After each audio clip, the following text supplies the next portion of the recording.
সবুজ চাষি লিখেছেন কাজী নজরুল ইসলাম। ওরে ভয় নাই আর দুলিয়া উঠিয়াছে হিমালয় চাপা প্রাচী গড়ি শিখরে তুইন বেদিয়া জাগাছে সবুজ চাষি। দ্বাপর যুগের মৃত্যু টেলিয়া জাগে মহাযোগী নয়ন মেলিয়া মহাভারতের মহাবীর জাগে বলে আমি আসিয়াছি। নব যৌবন জল তরঙ্গে নাচে রে প্রাচীন প্রাচী বিরাট কালের অগাধ বাস ভেদিয়া প্রাপ্ত জাগে। কান্ডিপু ধনুর রাঙিয়া উঠিল লক্ষ্য রাখার আগে বাজিছে বিশাল পঞ্চজন্য পোহা সাথে রথস্য হাঁকিয়াছে শূন্য।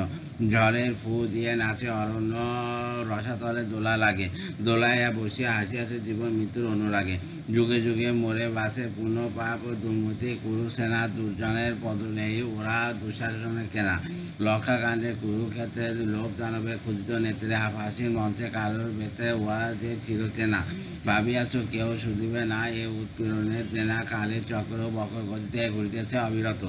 আজ দেখি যারা কালের শীর্ষে কাল তারা পদনত। আজই সম্রাট কাজী সে বন্দী কুটিরে রাজার প্রতিবন্ধী। কংসর কারাই কংসর ধনতা জন্মিয়াছে অনাগত। তারই বুক ফিরে আছে নিশর যারে করে পদাহত। আজ যার শিরে আনিয়াছে পাদুকা কালে কাল তারে বলে পিতা চিরবন্দিনী হতে আছে সহসা দেশ দেশ নন্দিতা। দিকে দিকে ওই বাসের লঙ্কা জাগে শঙ্কর বিগত শঙ্কা লঙ্কা সাইরে কাঁধে বন্দিনী ভারত লক্ষ্মী সীতা। জ্বলিবে তার আখির সম্মুখে কাল রাবণের চিতা। যুগে যুগে সেজে নব নব রূপে আসে মহাসেনাপতি।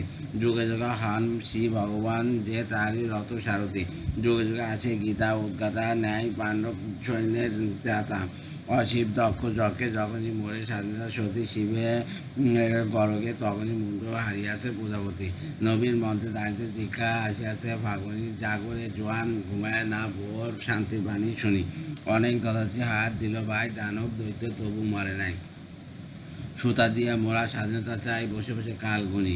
জাগরে জোয়ান বাত ধরে গেল বৃথা মিথ্যা তাঁত বনি। দক্ষিণ করে শিরা শিকড় বাম করে বানহারি। এইসব ন্যস্ত বন্দির দেশে এ যোগ শস্ত্র প্রাণী পূজা করে শুধু পেয়েছি কদলি।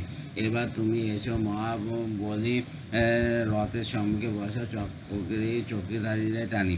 আর সত্য সেবিয়া দেখিতে পারি না সত্যের প্রাণহানি। মশা মরে ওই করদে কামান বিপ্লব মারিয়াছি। মেরা ডান হাতে হাত করা বাম হাতে মারি মাসি। মেনে শত বাধা কীর্তিকে হাসি। টিকি দাঁড়িয়ে নিয়ে আজও বেঁচে আসছি বাঁচিতে বাঁচিতে প্রায় মরিয়াছি। এবার সবুজ আসি যা হোক একটা দাও কিছু হাতে একবার মরে বাসি। কবিতাটি ফণিমঞ্চা বই প্রকাশিত হয়েছে। ধন্যবাদ।